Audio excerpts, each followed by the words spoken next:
Hello दोस्तों, welcome to BW। दोस्तों, हमारा एक सीरीज चल रहा है जिसमें हम लोग बिहार बोर्ड क्लास 12 हिस्ट्री के टॉप 100 इंपॉर्टेंट ऑब्जेक्टिव क्वेश्चन कर रहे हैं। तो इसका पहला जो वीडियो है उसमें हम लोगों ने 28 क्वेश्चन डिस्कस कर लिया था। तो आज के इस वीडियो से हम लोग 29वां क्वेश्चन से डिस्कस करेंगे। हम लोग छोटी छोटी वीडियो इसलिए बना रहे हैं कि क्योंकि ज़्यादातर बच्चे जो है लॉन्ग वीडियो देखना पसंद नहीं करते हैं। तो चलिए हम लोग देखते हैं आज का पहला क्वेश्चन क्या है। तो वीडियो में आगे बढ़ने से पहले मैं आप सभी लोगों से दरख्वास्त करूँगा कि वीडियो को लाइक और चैनल को सब्सक्राइब जरूर से कीजिए। तो आज का पहला क्वेश्चन है, बाजार नियंत्रण की नीति किसने अपनाया था। लास्ट वीडियो में हम लोग ने ये क्वेश्चन किया था, तो आप लोग कमेंट सेक्शन में बताइए कि ये जो क्वेश्चन है इसका सही जवाब क्या है कि बाजार नियंत्रण की नीति किसने अपनाया था, इल्तुतमिश बलबन, अलाउद्दीन खिलजी या फिर आपका मोहम्मद बिन तुगलक ने। तो इसका आंसर आप लोग कमेंट सेक्शन में ज़रूर बताइएगा। और अगर आपने पहले वाले वीडियो को नहीं देखा है तो उस वीडियो को ज़रूर देखें, उसमें काफ़ी सारे इंपॉर्टेंट क्वेश्चन है जो कि आपके बोर्ड एग्जाम में डायरेक्टली पूछे जाएंगे। ये जो टॉप 100 इंपॉर्टेंट क्वेश्चन हम लोग लिए हैं ये आपका डायरेक्ट बोर्ड एग्जाम में आने वाले क्वेश्चन हैं। तो चलिए अगला क्वेश्चन देखते हैं। अगला क्वेश्चन भी हम लोगों ने पिछले वीडियो में करा रखा है, तो इसका भी आप लोग आंसर कमेंट सेक्शन में दीजिए कि खिज्र खां किस वंश के संस्थापक थे। सैयद वंश, लोदी वंश, तुगलक वंश या फिर आपका खिलजी वंश। तो इसका भी आंसर आप लोग कमेंट सेक्शन में दीजिए। अगर आप वीडियो देखे हैं तो आपको इसका सही जवाब देना बेहद ज़रूरी है। उसके बाद अगला क्वेश्चन है आपका कि लोदी वंश का अंतिम शासक कौन था। तो पहला ऑप्शन आपका बहलोल लोदी, सिकंदर लोदी, इब्राहिम लोदी या फिर आपका इस्माइल लोदी। तो इसका सही जवाब हो जाएगा आपका इब्राहिम लोदी। अगर क्योंकि यहाँ पे अंतिम शासक पूछा गया है, अगर लोदी वंश के संस्थापक यानी कि पहले शासक की अगर बात करें तो वो हो जाता है आपका बहलोल लोदी। तो इस बात का क्वेश्चन पढ़ते समय आप इस बात का ज़रूर ध्यान रखेंगे कि क्वेश्चन आप सही से पढ़ेंगे तभी आंसर सही होगा। नहीं तो कई बार होता है कि आप क्वेश्चन सही से नहीं पढ़ते हैं, इस वजह से आपका जाना हुआ क्वेश्चन भी गलत हो जाता है। तो इसलिए क्वेश्चन को आप अच्छे से पढ़ेंगे, उसके बाद ही आप आंसर देंगे। अगला क्वेश्चन है, पानीपत का प्रथम युद्ध कब लड़ा गया था। तो पहला ऑप्शन है आपका 1526, 1556, 1761 और आपका 1707। तो इसका सही जवाब तो है आपका 1526। ये आप सभी लोगों को पता है, लेकिन दूसरा युद्ध कब हुआ था ये आप लोग कमेंट सेक्शन में बताइए। उसका ऑप्शन इसी में है, इन तीनों में से इसका ऑप्शन सही है। तो आप बताइए कि 1556 है, 1761 है या फिर 1707 है। तो पानीपत का जो दूसरा युद्ध है वो कब हुआ था, और पानीपत का जो प्रथम युद्ध है वो किसके किसके बीच में हुआ था। तो पानीपत का जो पहला युद्ध है वो आपका इब्राहिम लोदी, जो कि लोदी वंश का अंतिम शासक था, और मुग़ल वंश का प्रथम शासक कौन था, बाबर। तो इब्राहिम लोदी और बाबर के बीच लड़ा गया था। कब लड़ा गया था, 1526 में। और कहाँ पे लड़ा गया था ये आपको पता है, ये आपका पानीपत। पानीपत कहाँ पे है, ये आपका हरियाणा में है। अगला सवाल है, मुग़ल वंश के संस्थापक कौन है। तो इसका सही जवाब क्या हो जाएगा, बाबर, अकबर, हुमायूं, औरंगजेब। तो इसका सही जवाब हो जाएगा आपका बाबर। अगला सवाल है कि बाबर के आत्मकथा का नाम क्या है। हुमायूं नामा, बाबर नामा, अकबर नामा या फिर आपका तुजुक जहांगीरी। तो नाम से ही पता चल रहा है कि बाबर का आत्मकथा का नाम है बाबर नामा। अगला सवाल है कि अकबर ने शासन की शुरुआत किस वर्ष की, यानी कि अकबर किस वर्ष से शासन करना स्टार्ट किया था। तो इसका सही जवाब क्या हो जाएगा, तो इसका सही जवाब हो जाएगा पहला शासक कौन था, पहला शासक बाबर था। उसके बाद कौन था आपका, आप लोग कमेंट सेक्शन में बताइए कि उसके बाद कौन था। तो अकबर ने शुरुआत कब किया था, बाबर का बेटा अकबर, अकबर का बेटा जहांगीर, जहांगीर का बेटा आपका शाहजहां, और शाहजहां का बेटा कौन था। आप लोग कमेंट सेक्शन में बताइए कि जहांगीर का बेटा कौन था। तो अकबर ने कब से स्टार्ट किया था शासन करना, तो ये आपका 1556 से। अगला सवाल है, अकबर ने दीन इलाही जो धर्म है, नया धर्म स्टार्ट हुआ था, उसकी शुरुआत कब की थी, कहाँ की थी, यानी कि कहाँ की थी। आगरा में, फतेहपुर सीकरी में, लाहौर में या फिर आपका दिल्ली में। तो इसका सही जवाब क्या हो जाएगा? तो इसका सही जवाब हो जाएगा आपका फतेहपुर सीकरी में।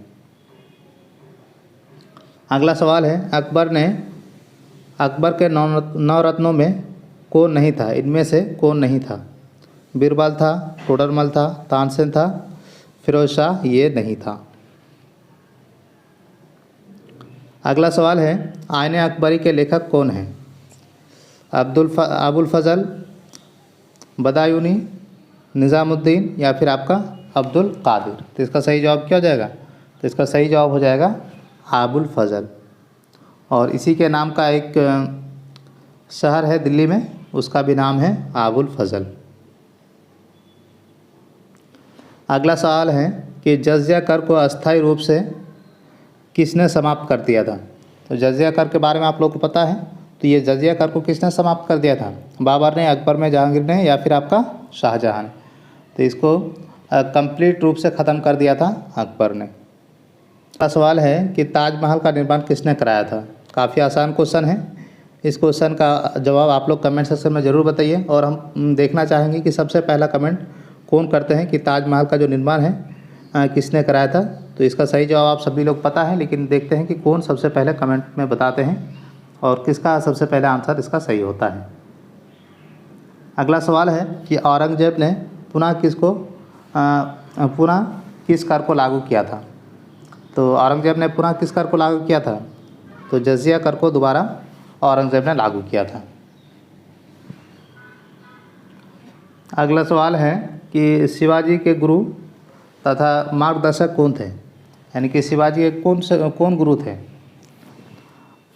तुकाराम, सामर्थ रामदास, एकनाथ या फिर आपका नामदेव? तो इसका सही जवाब क्या हो जाएगा? तो इसका सही जवाब हो जाएगा आपका सामर्थ रामदास। अगला सवाल है कि वीर शिवाजी का राज्याभिषेक कब हुआ? तो पहला ऑप्शन है आपका 1674, 1658, 1660 या फिर आपका 1680। तो इसका सही जवाब क्या हो जाएगा? तो इसका सही जवाब हो जाएगा आपका 1674। अगला सवाल है कि अब जो हम लोग 41वां क्वेश्चन है, इसमें हम लोग आधुनिक भारत यानी कि मॉडर्न इंडिया से क्वेश्चन देखेंगे। तो पहला क्वेश्चन है आपका, भारत में पहली अंग्रेज़ शासन कब स्थापित हुई थी? यानी कि अंग्रेज़ों का शासन कब स्थापित हुआ था भारत में? तो पहला ऑप्शन है आपका सूरत से, मुंबई से, मद्रास से या फिर आपका कोलकाता से। तो इसका सही जवाब क्या हो जाएगा? तो इसका सही जवाब हो जाएगा आपका सूरत से। यानी कि अगला सवाल है, प्लासी का युद्ध कब हुआ? तो इसका सही जवाब क्या हो जाएगा? 1757, 1764, 1857 और या फिर 1793। तो इसका सही जवाब क्या हो जाएगा? तो प्लासी का जो युद्ध है वो आपका 1757 को हुआ था। 1764 को कौन सा युद्ध हुआ था आप लोग कमेंट सेक्शन में बताइए। और तो बक्सर का युद्ध हुआ था 1764 में। आप लोग देखते हैं कमेंट सेक्शन में सबसे पहले कौन बता पाते हैं। अगला सवाल है, प्लासी के युद्ध में नवाब का नेतृत्व किसने किया? तो सिराजुद्दौला, मीर कासिम, अली वर्दी खां या फिर आपका टीपू सुल्तान। तो इसका सही जवाब क्या हो जाएगा? तो इसका सही जवाब हो जाएगा आपका सिराजुद्दौला ने। जो प्लासी का युद्ध हुआ था उसमें सिराजुद्दौला ने उसका नेतृत्व किया था। अगला सवाल है कि बक्सर का युद्ध 1764 में किन के बीच में हुआ था? तो अंग्रेज़ और सिराजुद्दौला, अंग्रेज़ बनाम मीर कासिम, शाह आलम द्वितीय, अंग्रेज़ बनाम मीर कासिम और शाह आलम द्वितीय। तीसरा ऑप्शन है आपका अंग्रेज़ बनाम मराठा और चौथा ऑप्शन है आपका अंग्रेज़ बनाम सिख। तो इसका सही जवाब क्या हो जाएगा? इसका सही जवाब हो जाएगा आपका अंग्रेज़ बनाम मीर कासिम और शाह आलम द्वितीय। यहाँ पे क्या हुआ था कि जो 1757 का युद्ध हुआ था, इसमें एक बहुत ही इंटरेस्टिंग कहानी है कि 1757 में जो युद्ध हुआ था, आप पिछले क्वेश्चन में हम लोगों ने पढ़ा है कि जो ये 1757 में युद्ध हुआ था प्लासी का युद्ध, उसमें सिराजुद्दौला और अंग्रेज़ के बीच में ये युद्ध हुआ था। तो उसमें सिराजुद्दौला का जो दामाद था ये मीर कासिम, इसने जो कि फ़ौजी का कमांडर था, उसने सिराजुद्दौला के साथ धोखा किया और उसने अंग्रेज़ों का साथ दिया और सिराजुद्दौला को जंग में हरवा दिया और उसके बाद सिराजुद्दौला को गद्दी से हटा दिया गया।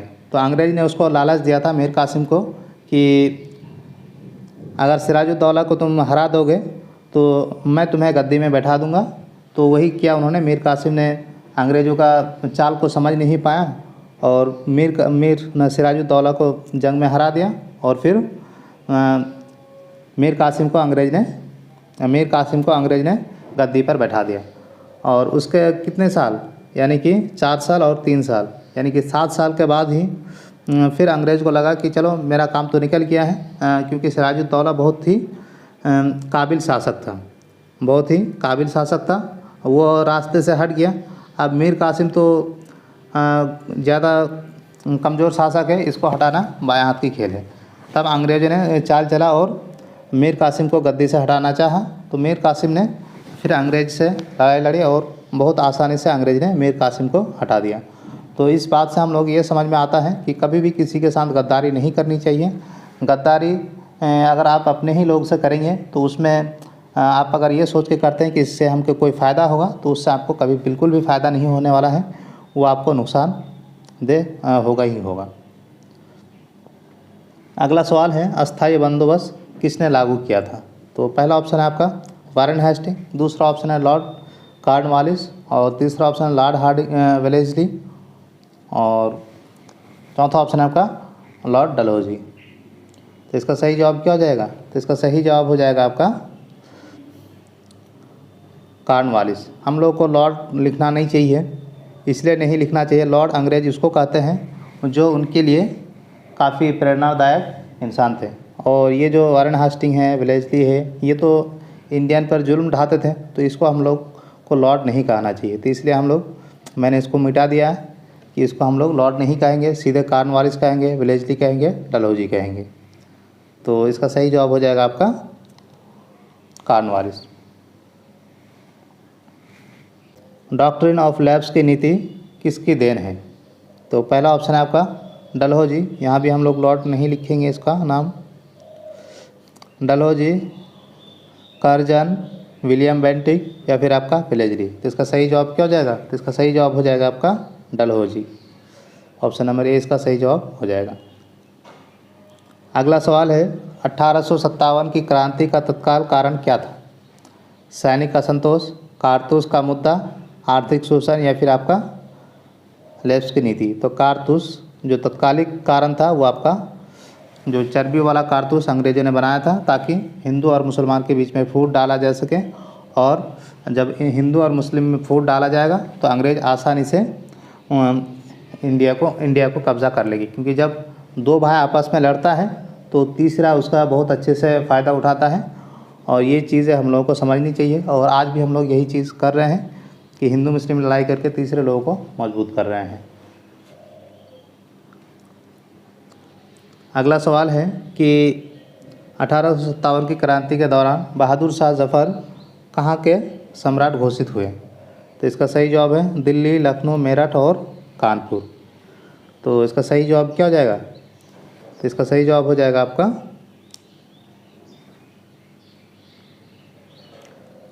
दिल्ली के। अगला सवाल है 1857 की क्रांति को किसने भारत का प्रथम स्वतंत्रता संग्राम कहा था? सावरकर, मैजनी, कार्ल मार्क्स या फिर आपका गांधी जी। तो इसका सही जवाब क्या हो जाएगा? तो इसका सही जवाब हो जाएगा आपका वीर सावरकर ने ये कहा था कि 1857 का जो क्रांति है वो भारत की पहली स्वतंत्रता संग्राम था। अगला सवाल है भारतीय राष्ट्रीय कांग्रेस की स्थापना कब हुई? काफ़ी इंपॉर्टेंट क्वेश्चन है, बार बार पूछा जाता है। तो इसका सही जवाब क्या है वो आपको बताना है। तो इसका सही जवाब है आपका 1885। तो देखते हैं सबसे पहले कमेंट सेक्शन में कौन बताते हैं कि किनको ये क्वेश्चन याद था। अगला सवाल है कांग्रेस के प्रथम अधिवेशन की अध्यक्षता किसने की? काफ़ी इंपॉर्टेंट क्वेश्चन है। पहला ऑप्शन है ए हुम, WC बनर्जी यानी कि उमेश चंद्र बनर्जी, दादा भाई नौरोजी या फिर आपका सुरेंद्र नाथ बनर्जी। तो इसका सही जवाब क्या हो जाएगा? तो इसका सही जवाब हो जाएगा आपका उमेश चंद्र बनर्जी।